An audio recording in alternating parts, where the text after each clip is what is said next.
Hey everybody, how you doing? Really excited to be here today, guys. Really excited to talk to you. I want to thank the principal, Mr. Leonard, also Ms. Stockwell for inviting me here today. And I'm really excited to talk to you because that's what I've done all my life, is talk to students of your age. And the last few years I taught school, and I would walk into my classroom, what I'd have my kids do, the first thing they have to do is I'd say to them, look at me, focus, focus, give me your undivided attention, focus. That means put away your gadgets, put away your gadgets. I don't want any texting, any tweeting, any Snapchats. I know that's tempting for you. In fact, the last few years that I taught school, when kids came into my classroom, the first thing they'd have to do, walk over by my desk. In the windowsill, there was a box. They'd have to throw their phone in the box because I knew it was too tempting if they had them out. Speaking of texting, it was only until a couple of years ago that I didn't know how to text. Before then, I didn't know how to text. I didn't want to text. I knew nothing about texting. I made fun of texting. And then somebody said to me, are you serious? Are you kidding me? You don't even know how to text? And that made me kind of think, it's only common sense that I know how to text. Then I can text as often or as little as I like. So I learned how, and it's come in handy. I don't text as often as you guys do, but it was common sense that I did so to help myself out. And that's kind of the theme behind my talk today, using some common sense suggestions to help improve your lives. By the way, I'm Ed Lanzer. I taught 34 years at Lake Holcomb, primarily high school and middle school social studies with an occasional Phi-Ed class. I've also been the head boys basketball coach at a couple different places over the years, which means I've come into contact with thousands of students your age, which puts me in a unique position to give people of your age advice. And guys, we're all living life. That's just a given. But how are we living life? Are we being mediocre at it? That's no good. Or worse yet, losing at life? No, we want to win at life. And I'm going to offer some suggestions today. And you don't have to agree with everything. You don't have to use everything. But listen to everything. And I'm pretty sure, because of the wide variety of topics I offer, at least a couple of things are going to hit home with you and help to improve your lives. And before I get started today, I just want to add one thing. Before I speak at a place, I like to visit the place beforehand to meet the people I'm going to be working with, see the venue I'm going to be speaking at. So that means last May, I think it was Friday, May 10th, last year I came over and I visited Medford Middle School because I knew I was speaking here in September. And I want to say this, and I'm telling you the exact truth. I've never met a place that was more accommodating and more friendly, down from the principal and all the teachers I've met to the students I met in the hallway. So seriously, when I say I'm really looking forward to talking with you, I really, really mean it. And I'm going to start out with a saying I live my life by, called Thank God It's Monday. Thank God it's Monday. Yeah, I know it's supposed to be Thank God It's Friday, and I like Fridays too, but I really like Mondays, because that's the first day of the work week, and I've always loved what I've done for a living. I've loved being a teacher, loved being a basketball coach, love what I'm doing right now. And if you love what you're doing, it's really not like work at all, man. You look forward to it. You can't wait. So many people have those Sunday night blues. I'm thinking, oh no, tomorrow's Monday. I'm thinking, yeah, baby, back to the routine, back to what I like to do. Guys, do not underestimate how important it is to pick a job you really, really like. Do not underestimate that. Because like I said, if you like your job, it's really not like work at all. On the other hand, if you hate your job, you're going to be miserable. And so is everyone else around you. And hopefully you're in the workforce for a long time. So if you make the wrong choice there, you're going to have some problems. Guys, I know you have to pick a job you're good at. And I know you want to make a decent living. But do not underestimate how important it is to pick a job you really, really like. I'm so lucky. I knew from the very first day I taught my very first class way back in the fall of 1980, doing my student teaching assignment at the Chippewa Falls Middle School. I had a 7th grade soccer class, and I loved it. And things just got better from there as I went on to teach primarily social studies at Lake Holcomb. On the other hand, we all know people that hate their job and how miserable they are. In fact, the last few years I taught at Lake Holcomb, I taught next to a woman. I'm going to hypothetically call her Beth. You know, Beth worked right next door to me. She had to walk by my room to get to her room each day. And I'd be standing out in the hallway between classes, and she'd come down the hallway just miserable, just in pain, muttering and complaining. She'd stop by my room and let go of all her complaints. You know, I'd joke around with her about it, but deep down I'm thinking, wow, this is bad. And you know, if a few flecks of snow would come out of the air, she'd get all excited. Oh boy, maybe a snow day. She'd be more excited than the kids would be. So I bet she had a pretty good year last year. So, you know, we had a lot of snow days. Guys, you don't want to put yourself in that position. Seriously, you're getting close to the time now where you're going to be choosing your occupation. Do not underestimate how important it is to like that. You know, I told you to put away your gadgets, but later when you get home tonight, and you get on YouTube, like I know you will, you go on and you look up this character. I don't think he's on television anymore, but he used to be on an ad for this funky beer called Dasaki's. His name was the most interesting man in the world, and I think he'd say something like this: I don't often play guidance counselor, but when I do, I highly recommend choosing a job you really, really like. Speaking of jobs, one of my pet peeves in life is when somebody puts down someone's job because they don't think it's important enough. They will say something like, well, he's only a garbage man, or she only cuts hair, or she's only a waitress, or whatever. Are you serious? Are you kidding me? Don't ever put down someone's job because you don't think it's important enough or has enough respect or prestige. If you're going to judge somebody's job, you judge them by how well they do it. Because guys, all jobs are important. I repeat, all jobs are important. Everybody has to fill their role. Not everybody can have a superstar role. Not everybody gets those roles, but everybody can be a superstar in their role. And you know, guys, it wouldn't work if everybody had the old so-called superstar roles. Society wouldn't work. It's not, we don't live in a vacuum. Everybody has to fit what they have to do. It's just like in a sports team, a basketball team, for instance. And by the way, get used to it. I'm going to use a lot of sports analogies today, especially basketball, because that's what I really love and love to talk about. But everybody on a basketball team can't be a top scorer. You need guys to do the dirty work, rebound, pass, play defense, set picks, to make that top scorer look good. You know, way back when I was in high school, I was a very good high school basketball player. I averaged over 21 points a game, led my league in scoring. That's before they had a three-point line, so I could really fill it up. And I'm pretty proud of that. I'm still talking about it all these years later. But you know, I knew back then how important other people were to my success. So when someone would pass me the ball and I'd score a basket, as I'm running up the floor on defense, I'd point at him. I'd point at him to thank him and acknowledge him for that pass. I want them to know I know how critical they were to my success, and I want everybody in the crowd to know it as well. You know, when you watch a game on television, and you know all the well-known announcers, Chris Collinsworth, Al Michaels, whoever, they're constantly referring to the people behind the scenes. The guys in the truck, the cameramen, the spotters.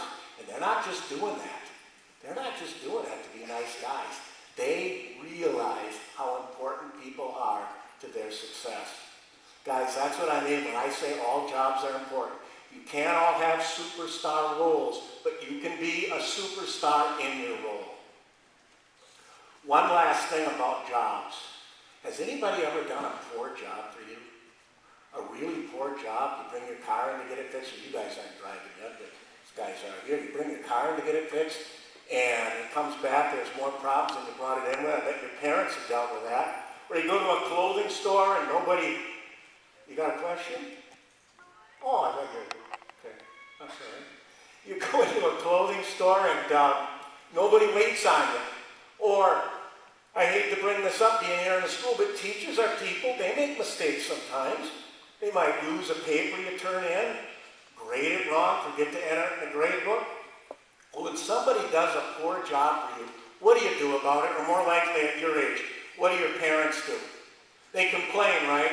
They complain and criticize, and you know what? I got no problem with that. If somebody does a poor job, you have the right to complain. Not only to get your grievance addressed, but more importantly, by you complaining, maybe they won't make that same mistake in the future. So if somebody does a poor job, yeah, you can complain. On the other hand, what happens when somebody does an extra good job for you? They go above and beyond the call of duty. They do such a great job for you, you can't hardly believe it. Then what do? Probably nothing, right? You probably just go on your merry way and say, oh, that was nice. Are you serious? Are you kidding me? You mean you'll go out of your way to criticize when somebody does a bad job? But when somebody does a good job, you don't say a word? You see, I believe in karma. What goes around comes around. All you ever do is complain about things. That's probably what's going to happen to you. No, what you should do is you should compliment them. Give them a compliment. Tell them they've done a good job. Yeah, I know you're thinking, well, they know they did a good job. I don't need to say anything. Hey, they probably know they did a bad job too, and you don't hesitate there. Guys, people don't compliment enough. People don't compliment enough. And I know what a lot of people think. They think, well, that person's important. He's getting a lot of compliments. No, he's not. Nobody gets enough compliments because people don't do that. And everybody appreciates a compliment, whether you're up here, down here, or somewhere in the middle. I'll tell you what, guys, I love it. I used to love when some kid would come back from college, say to me, Mr. Lanzer, I love the way you taught me how to take notes. Now I'm in a college class with kids from bigger high schools. I'm taking better notes than they do. I love to hear that. Or a parent-teachers conference, a parent come in and say, my kid loves your class, Mr. Lanzer. Structure, it's organized, he knows just what's going to happen. He really appreciates that. Well, I really appreciate that compliment. Guys, I'll tell you what, people do not compliment enough. And don't think for 1 minute, oh, that person's used to getting compliments or whatever. No, they're not, because people don't do it. Now, I'm going to show you how this works. It's about 4 or 5 years ago. It was a year I wasn't coaching high school basketball, but I still go to a lot of high school basketball games. And on this particular Friday night, there was a big game between two great hyped-up opponents. And so a friend of mine and I went to the game, and it was great. The game lived up to its hype. Watched the great game. Afterwards, you go to a little bar restaurant about a mile from the gym. We walk into the place. Wow, what a great place. Big screen TVs all over the place so I could watch more basketball. Good food, good drink, and especially good service. And I was so impressed by that. The next morning, Saturday morning, when I woke up, I thought, I can't just talk the talk. I need to walk the walk. So about 4 p.m. that Saturday afternoon, I called the place up. I asked for the manager. I got the manager on the phone. I said, this is the manager? Yeah, this is the manager. I said, hey, I was in your place last night. And then I could just feel the doom and gloom come over because he's thinking, oh no, how did we screw up? What did we do wrong? Are we going to get sued? And instead I said, what a great place you have. And I went and mentioned all the things that I told you about. And then I described the waitress. And he said, that's Samantha. And I said, will you tell Samantha the next time I come in your place, I'm going to request her to be my server. And then he finished the call this way. He said, I've run this place for 6 years. That's the first time we've ever gotten a call that wasn't a complaint. And you see, that just makes my point. People are free to criticize. They do all the time. Nobody hesitates there. But when somebody does a good job, tell them about it. Compliment them. Compliments are a great thing. People don't get enough compliments. People don't compliment. Guys, compliments are like Christmas gifts. They're fun to get, but they're even more fun to give. And you know what I compliment? Urgency. Urgency. I've got another saying I live my life by. Impatience is a virtue. Impatience is a virtue. I know it's supposed to be patience is a virtue, but mine is impatience is a virtue. Because I'm talking about a word here, guys. The word consideration. The word consideration. Guys, you're not living life all by yourself. What you do affects other people. And if you're always that person that's slow and late and holding people up, you're not very considerate. In fact, who do you think you are? You're telling the world you're more important than everybody else because they always have to wait on you. Don't always be that person. Guys, if you want to, in the confines of your own home, in your own room, drag around and be as slow as possible, go for it. But when you're out in the world, considerate because what you do affects other people. Like I said, you're not living life in a vacuum. You do things that affects other people. Now, I'll tell you what, guys. I don't want you to get me wrong. I don't want you to be too impatient. I don't want you to be like me. I'm too impatient. I'm too impatient. I'm a wacko, in fact. You know, I'm so impatient that I can't even wait for toast to come out. I put bread in the toaster. I push it down. I walk around a couple seconds. I can't wait. I pop it up. It's not ready. Push it down again. Pop it up. It's not ready again. I push it down a third time. Forget about it. I burn my toast. I don't want you to be that way. I just want you to show some consideration. Show some consideration. You know, when I get done with my job, when I was teaching school, I love my job, and I love what I'm doing afterwards too. You know, I got things to do. I got to get to the gym. I got to go play golf. I got games to watch. I get in my car. I'm driving home 55 miles an hour. I'm going 10 miles an hour. Somebody's up here holding up the world. Not some old person that can't help it. Just somebody that's got no place to go all day to get there. That's not very considerate. Or how about this? I drive up to a crosswalk. I'm going to be a nice guy, you know, so I put my car in park and I wave them across. And here's what they do. They put their head down and they walk as slow as humanly possible across the crosswalk. You know, somebody does that. I have to put my car back in gear. I'm giving them a little scare. You know what I do when somebody waves me across? I wave back. I thank them, I acknowledge them, and then I run across. Guys, show some urgency. Show some urgency. When I do my grocery shopping in my hometown, there's a girl who occasionally works there. I'm going to hypothetically call her Liz. I love when Liz works there, man. She's packing groceries. She's showing urgency. I get in her line, even if her line's longer than someone else's. Guys, you're not living life by yourself. You're not living life by yourself. Don't always be that person.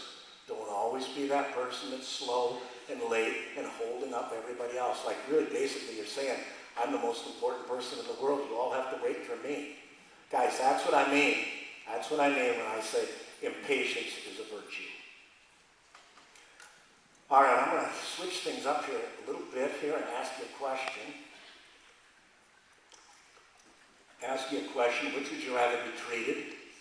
Fair or equal? Fair or equal? Which would you rather be treated? Fairly or equally? And it's about this time somebody usually raised their hand and said, what's the difference? And then I say, are you serious? Are you kidding me? Fair is not equal.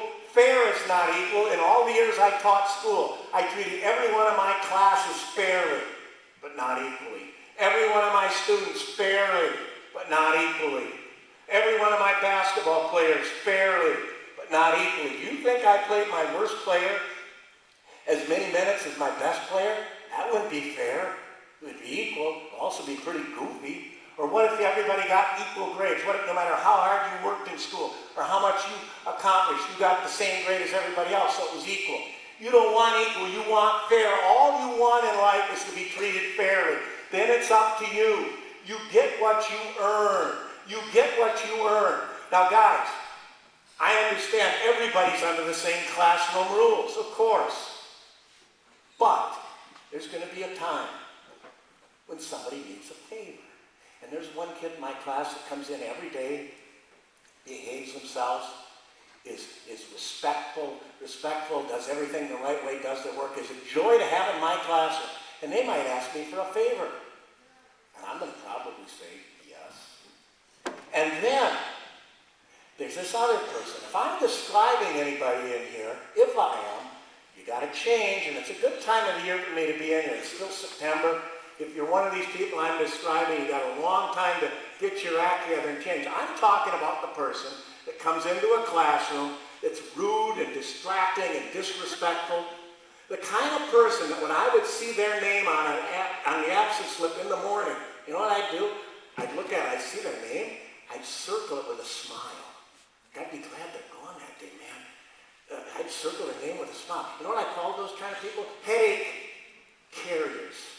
You know, if one of you headache carriers asks me for that same favor, I'm going to probably say no.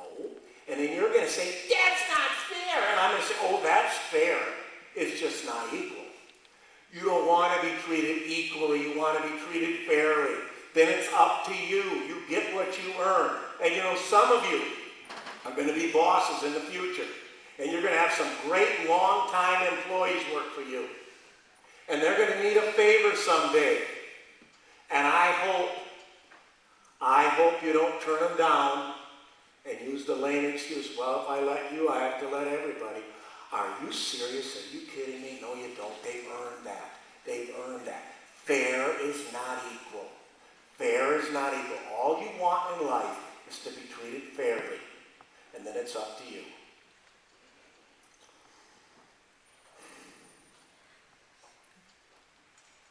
Dogs sense weakness. Dogs sense weakness. People sense weakness. Dogs sense weakness. Whoever senses weakness takes advantage of it. And the reason I call this topic Dog Sense Weakness is because when I was a young boy growing up in my neighborhood, there was a dog. I'm going to hypothetically call him Rusty. You know what? Rusty knew I was scared of him. He sensed my weakness. He sensed my weakness, and he took advantage of it. He bit me over the years 5 times. He bit me 5 times. He bit me in the leg, bit me in the butt, bit me up here in the nose. I still have scars to show it. A couple of other places I'm not even going to mention. And then thankfully, Rusty died. And I said, never again. Never again am I going to be scared and intimidated by a dog. So for the rest of my life, as a young boy growing up in the neighborhood, and as an adult, whenever I see a dog, no matter what the situation, I just walk up to the dog and I look at him. I show no fear, no intimidation. I'll growl at him if I have to. Guess what? I've never been bit by another dog. People sense weakness too. If somebody senses weakness in you, they take advantage of you. You don't want to be a target of somebody that senses weakness in you. And now I'm going to segue into that topic you've all been talking about over and over and over, and that's bullying. Man, I hate bullying. I wish there was no such thing as bullying. I wish there was, the concept of bullying would have never happened. I can't stand bullying. But you know what I do understand? I understand there's always been bullies, and there will always be bullies. So what you want to make sure of is that you're not a target of a bully. You don't want to be a target of the bullies, because who do bullies target? People they sense weakness in. And I'm not talking physicality here, people, because most bullying's not physical, it's verbal, it's mental, it's humiliation. Bullies like to get under your skin. They like to hurt your feelings. They like to make you feel bad. Because when you give them that reaction, that's what they like, that's what they live for. Guys, don't let that happen. You know what you need to do? You got to show you got no weakness. But a bully's saying something to you, that doesn't make it true. That doesn't make it so. That doesn't mean you have to accept it. If somebody says something to you, you just walk up to them like, are you kidding me? That doesn't bother me. And it really should. Those are just words. Don't let them get under your skin. And let me tell you guys, if you can do that, the bully's going to leave you alone, because that's no fun for a bully. He gets no reaction. Now, I know what you're thinking. You're thinking, well, that sounds easy. He's making that awfully simple. I don't think I'm prepared to do that. And I'm saying back to you, oh, yes, you can. Oh, yeah, you can. Almost everybody in this audience is equipped to do that. You just don't give yourself enough credit.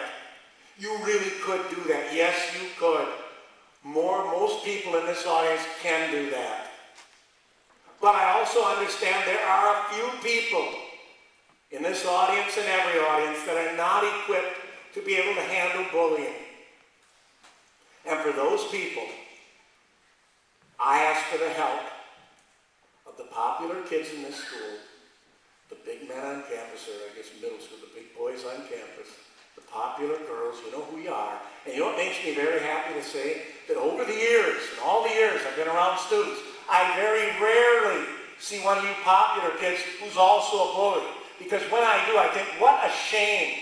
What a waste of talent and clout and influence. That you're popular and you've got everything going for you and you're also a bully. What a waste. But like I said, I very rarely see that. But you know what I usually see? I see the popular kids thinking it's okay to say, I'm not a bully. I'm just going to mind my own business. Well, you know what? That's not good enough anymore. You know what I need? I need you popular people to help these other people out, to advocate and shield for the kids that need you, to stand up and be there for them. You've got so much clout and influence, and it's made for a great life for you. And I'm very happy about that. I really am. But I want you to do more with it than that, because you can. You popular people with a lot of clout and influence, help somebody out. What a great gift that would be. And you can do it. You've got the popularity and influence and strength to do that. What a great thing that would be. And you know, the good news is, most of you are very popular right now, are going to remain popular throughout the rest of your life. So what a great start. On the other hand, there's nothing wrong with this. Some of you are very popular right now, or as popular as you're ever going to be. You just don't know it because nobody can truly tell the future. Sometimes you reach your height of popularity in 7th grade or 11th grade or whatever. So since you don't really know, while you have the popularity, use it. Use it for more than just your own good. What a great thing that would be. What a great gift that would be for you to give back. Now, speaking of bullying, I usually think about bullying where somebody's in an unavoidable situation. You're caught in an alley, or you're caught in a hallway, or some sort of place. It's unavoidable. But it comes to my attention that a number of people of your age allow themselves to be bullied in a way that truly is avoidable. Unless what I'm going to suggest, they passed a law over and said, no, you can't do it, he's going to tell you, and I know that's not true. What I'm talking about is cyberbullying. Cyberbullying. I guess what happens is people get on their gadgets, whether at home or at school or whatever, and they put themselves in some kind of situation like Story or Instagram or Facebook. I don't know all these things. I don't do any of those. But, you know, they put themselves in a situation where they're bullied online. Are you serious? Are you kidding me? Why in the world would somebody put themselves in position to be bullied online? Guys, there's a real easy solution to this. You turn off your gadgets. You turn off your gadgets. You do not participate. Why in the world would you do something intentionally to yourself that's harmful to your health? Well, I know what you're going to say, Mr. Lanzer, guess what? I can't be the only one. Everybody's doing it. I can't be the only one. Oh, yes, you can. Oh, yes, you can. Why would you follow something that's harmful to you? No, you be the leader. You do the right thing. You be the leader, and then other people will follow you. Start a trend. Be a trendsetter. I know trendsetters. Yeah, I know trendsetters. I'm a trendsetter. I'm a trendsetter. See what I'm wearing here today, guys? See this quarter zip? Love these things. I got all kinds of styles, colors, brands, logos at home. I bet I got between 20 and 30 quarter zips. And you know what? When I first started wearing these about 7, 8 years ago, nobody was wearing them. Now, everywhere I go, I see people in quarter zips. Now, I probably won't see anybody in today's audience because it's September and it's warm out. But I bet if I visited you guys later in the year, I'd see a lot of people in quarter zips because I am a trendsetter. Hold on just a second. Man, thirsty. And that's good. You know, I'll tell you what, guys. If this was a few years back, and I was thirsty, every time I'd have to get a drink, I'd have to walk out in the hallway and get a drink. But then I started drinking bottled water. I didn't see anybody else drinking bottled water. And now everywhere I go, okay, I'm kidding, you guys. I'm somewhat kidding. I can see some skepticism out there. You're thinking, what is this guy talking about? He thinks he started a clothing brand? He thinks he started bottled water? Okay, I'm somewhat kidding. Somewhat kidding. But I'm going to tell you another one. I'm going to tell you something I started a trend on, and this one's 100% serious, and it goes back to my impatience. You know, when I go golfing, I want to get my golfing done in a fairly good amount of time because I got other things to do. Games to watch, go to the gym, things to do. So I go to my golf course. And I'd love to play the holes just in order, 18 holes like everybody else. But you know what? If somebody's in my way, here's what I do. I don't wait to see if they're going to let me through. I just bust on over to another open hole. I just play the holes at random. I'm busting all over the golf course. playing holes. I just play my 18 holes. It doesn't matter what order. And you know, when I first started doing that, the people at my golf course thought I was crazy. They made fun of me. They mocked me. They said, what's he doing? But guess what? True story. Now there's a number of people at my golf course that do the same thing. Because I am a trendsetter. I've even noticed some people at other golf courses doing that as well. And you know, more on that later. I promise you. There's going to be more on trend setting a little later on. But going back to the bullying, guys, dogs sense weakness. Don't show yourself to be weak. Don't show yourself, count yourself short. Way more people in this audience could handle bullying the way I said. Don't show your weakness. Don't be a target of weakness. Have somebody take advantage of you. And for those people that can't handle that, I need you other people to stand up. Stand up and be there for them. And as far as cyberbullying, turn off your gadgets. Now, no matter what your status is in life, you're going to have some down times, some negative times. You're going to have a bad situation in class, in a relationship, your place on a team, family matters. When things go really bad for you, what are you going to do about it? You know what some people do? They go home and crawl in bed and put the covers over their head. I promise you that won't work. It won't work. No, you know what you need to do? You need to hang tough. You need to hang tough. Give yourself a chance for the situation to change. It might not. There's no promises. You need to hang tough. If you give up, it's over. You need to hang tough. You know, about 4 or 5 years ago, when I was still teaching at Lake Holcomb, I walked into my first hour class one day, and they're sitting in the first row, front seats, a girl, I'm going to hypothetically call her Brianna. And you know, on this day, Brianna looked so sad. She looked so sad, I was worried about her. So I said, Brianna, what's the problem? And she said, Mr. Lanzer, I think I'm going to quit the basketball team. Last night I didn't play even 1 second. I'm going to quit. And I said, Brianna, don't quit. Basketball is a long season, a lot of ups and downs. And not only don't you quit, but you keep practicing hard, because the worst thing you can do other than practice, or other than quit, is to quit practicing hard. Because all of a sudden the coach is going to put you in a game some night, you're not going to be ready, and then you're going to really kick yourself.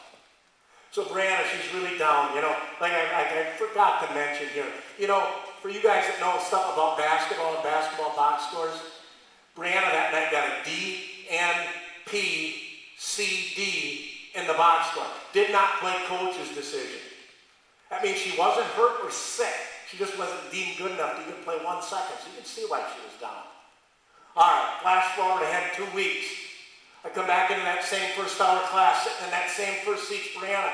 Big smile on her face, lighting up the room, so happy. So much so I need to mention it. I go, Brianna, what's going on? She goes, Mr. Lanzer, guess what? Last night I got in the game early. I scored 12 points. We won the game. I'm back in the rotation.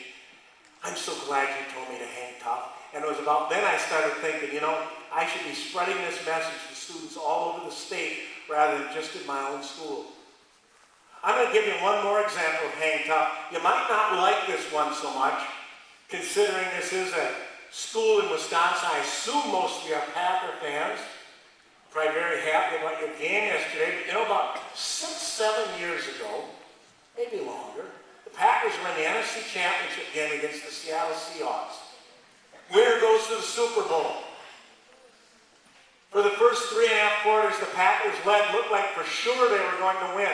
Then in the middle of the fourth quarter, Russell Wilson throws his 4th interception. Now it looks for sure like Green Bay's winning. And I remember watching the Seattle defensive team pick their helmets up and trudge out onto the field, and they're thinking, what's the use? What's the use? But instead they hung tough. They got a quick 3 and out, forced the punt, and then all the miracle plays happened. Onside kicks, long passes, touchdown, fumble, this, that, and Seattle came back and won in overtime. And I know most people, when they think of that game, remember those miracle plays. But what I remember most is that Seattle defense hanging tough. Because if they came out and gave up 1 first down, even 1 first down, that game's over with. 100% over with. In fact, in most situations, it would have been anyway. That's the thing about hang tough. You give yourself a chance. There's no guarantees, but you give yourself a chance. You know, I taught school 34 years. That means about every 4 or 5 years, some new educational concept was thrown down to the teachers from some educational elites, usually people who probably never even taught school, but they come up with all these new ideas. And a lot of times these ideas wouldn't work, but it's because people that weren't even teaching were thinking them up. But you know, I always listen, because you never know. Sometimes they come up with great ideas.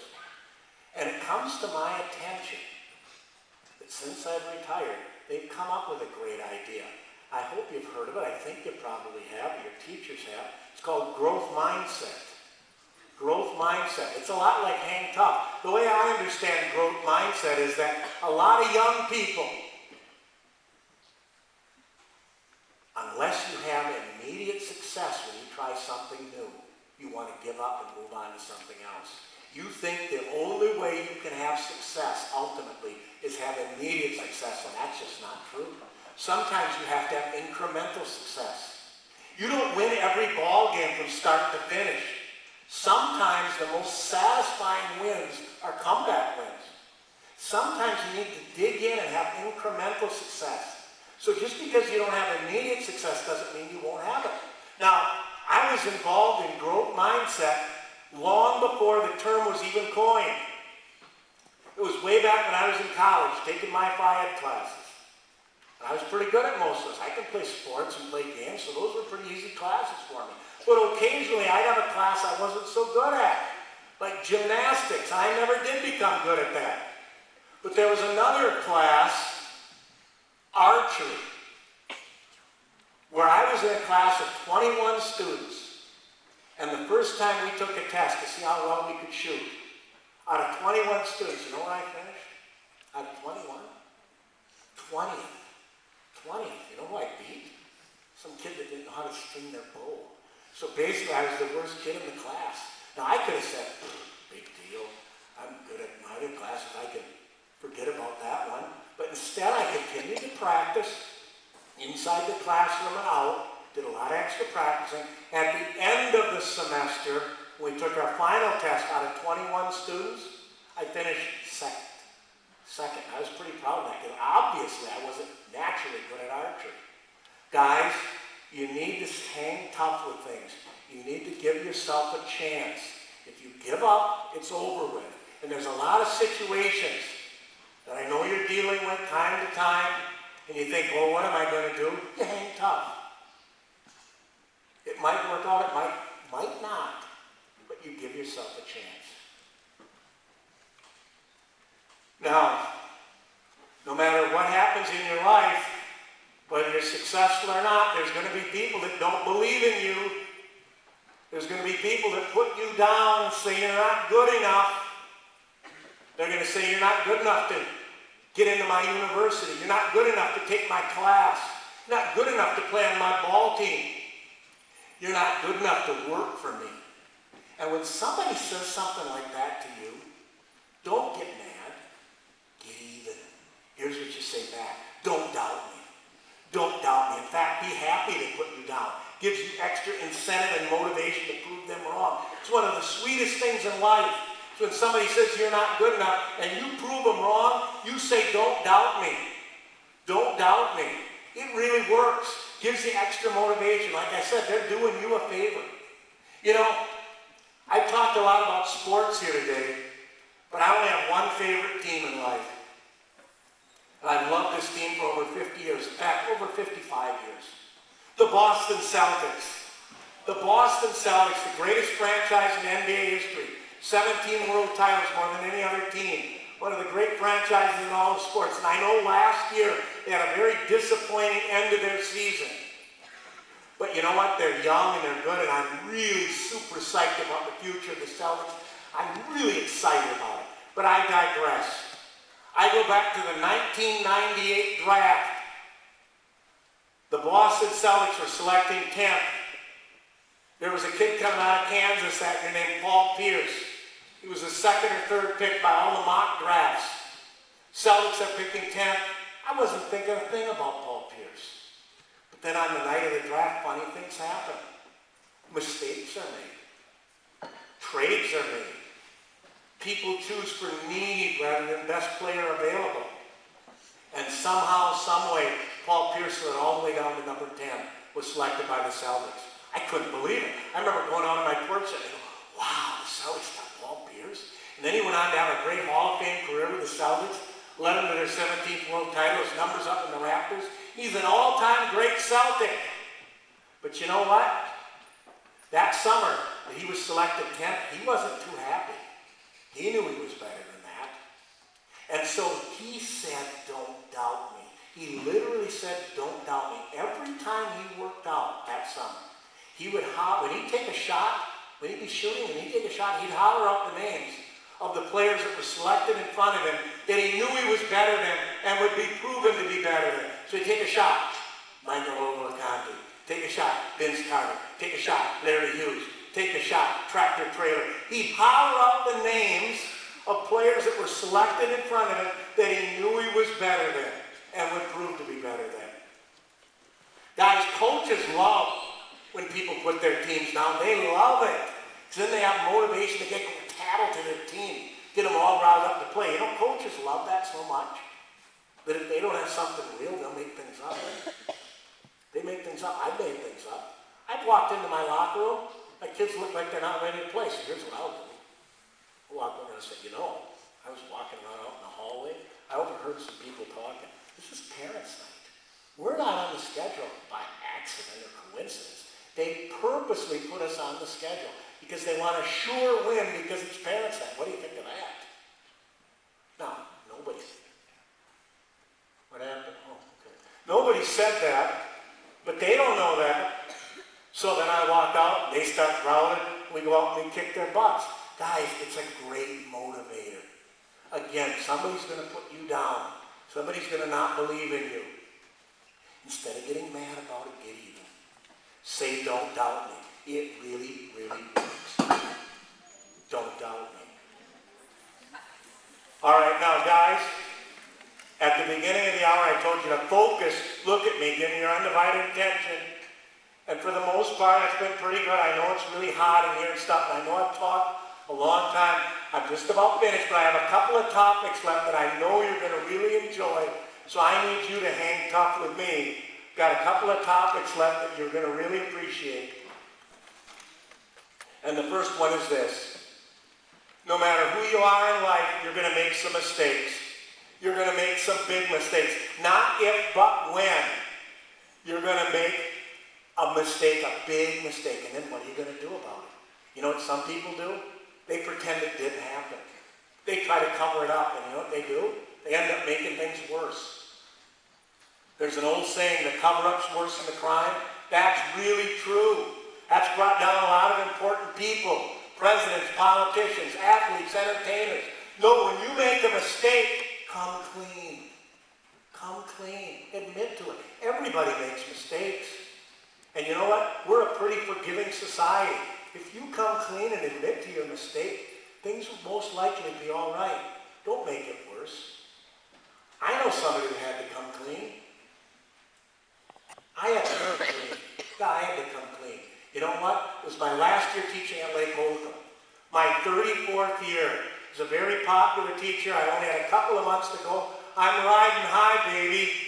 And then I made a big mistake. I made a big mistake.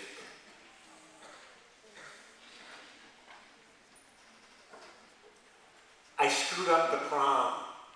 I screwed up the prom. Yeah, it was so unlucky. If I would have just retired before that year, it wouldn't have been my turn to be prom chaperone once again. It was so long if I just retired 1 year early, but it's my turn to be prom chaperone. Guys, I don't like being prom chaperone.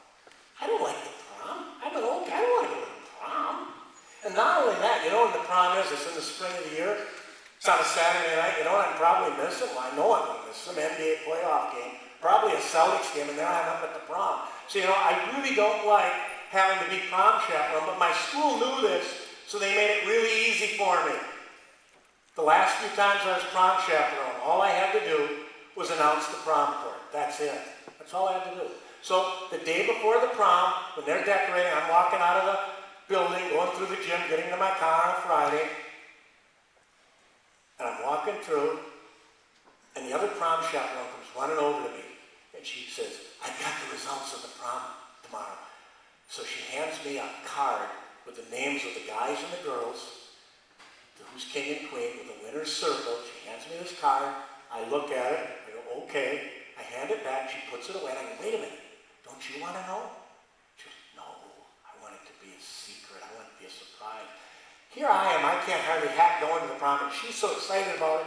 She's going to make it a surprise. But see, that's what makes the world go round. People are different.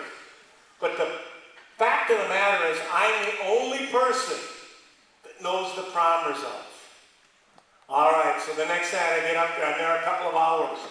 Now it's 10 p.m., it's time for the prom, where they're going to crown the queen and king, and they're up on the stage. You know, if you've ever been to a prom, they make it really exciting. You know, the king and the queen, they walk around and, whoa, who is it? Whoa, they're faking all over the place. You know what, guys? I don't know what they were doing. They had been up there for hours because they forgot, and I forgot to get together. So they don't even know who they're going to crown, but they're up there faking around anyway. And when it becomes obvious they don't know what they're doing, the other prom chaperone comes running over to me. And she says, "Didn't you tell them who the winners were?" I said, "I forgot." I said, "You come and see me." And she said, "Well, who was it?" So I quickly told her the king. And they said, "Well, who's the queen?" And I can't remember. I can't remember. Now I'm starting to panic. It's been a while. Now it's really getting weird. It's been a while anyway. I'm really panicking. So I dig deep down within the recesses of my mind, trying to remember that card from the day before and whose name was on it. And I remembered. Or so I thought. Because I said it was the girl I'm going to hypothetically call Jordan. When in fact, it was really a girl I'm going to hypothetically call Carice. So I said Jordan, last year's queen crowned Jordan, and everybody thought they were going to live happily ever after. All right, it's about an hour later and people are going home. And I still think I gave the right answer, because why wouldn't I? But I got this queasy feeling in my stomach. So I go, I pick my wife up, we're driving home, and I tell her the story. And she goes, "Well, you gave the right answer, right?" I said, "Well, yeah, of course, why wouldn't I?" But I have this queasy feeling in my stomach. So I drive a few more miles. I said, "Oh my God, I remember it. It's really the girl I'm going to hypothetically call Carice." And you know what my first thought was? My very first thought was, I'm the only person that knows the results. I'm going to cover this up. Nobody's going to ever have to find out. But you know what? I believe in karma. I can't have a girl go through life thinking she's prom queen when she isn't. Or worse yet, a girl was prom queen never knowing she was. So I know I need to come clean. I'm so sick about it, humiliated. I get home that night, I don't even change out of my clothes. I don't go to bed, I just pace all night. It was one of the worst nights of my life. 7 a.m. the next morning, I called my principal, told him what happened. He wasn't much help. You know what he said? "You better fix it." So here's what I did. I called the girl that thought she was prom queen. Explained the situation. You know what? She took it pretty well. So did Dad. Her mom, not so much. But then we called the other girls on the prom court, and they were all brave about it. They just said, "Hey, we'll fix it tomorrow at school. We'll recrown the real queen." When I got to school the next day, the girls all rolled their eyes, laughed at me and whatever, and they still do to this day. But they were great about it. They fixed it. They crowned the real queen. And I still, though, felt really sick and bad about it. So before every class I taught that day, on that Monday, before I'd start my lesson, I'd start this way. "Hey, did you hear about the prom? I really screwed up. I don't have any explanation, because I really didn't. I just forgot. I'm sick and humiliated about it." And you know what? They all took it well. They all took it well. You come clean. People are forgiving. They took it well. And you know, this story does have a happy ending. Because now I have another topic to talk about when I come to visit schools.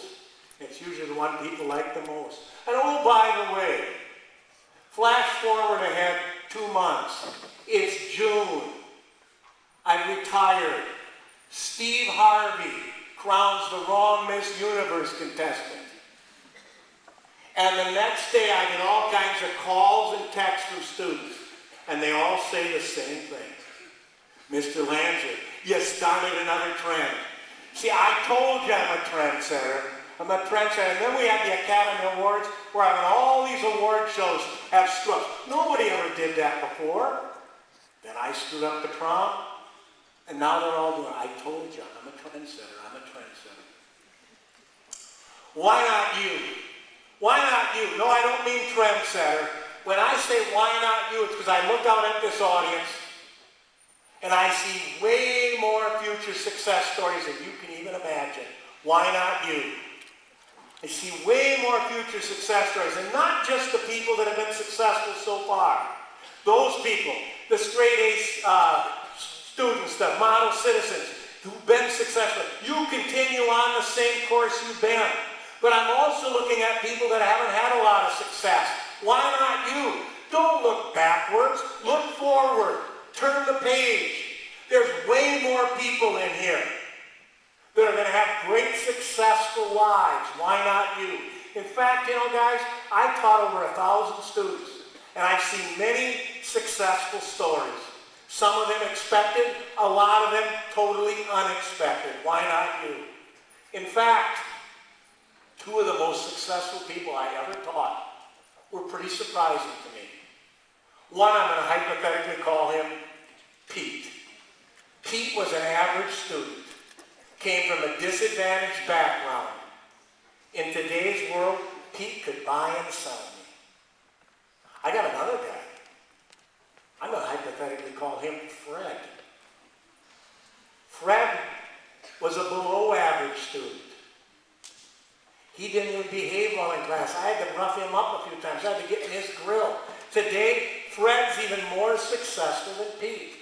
Guys, the more you prepare to win, the more you win. The more you prepare for success, the better chance you have at it. Guys, everybody wants an A in my class. One guy rewrites his study guide 3 times before a test. The other guy, he walks in on test day. He glances at it for the first time. They both want A's. One's prepared more than the other. Everybody wants major minutes on my basketball team. One guy takes 500 jump shots a day all summer long. The other guy, he lays out in the sun and tans himself. They both want to play a lot, but one's prepared more than the other. The more you prepare to win, the more you win. The more you prepare to win, the more you win. The more you prepare to win, the more you win. Pretty soon, all you'll ever do is win.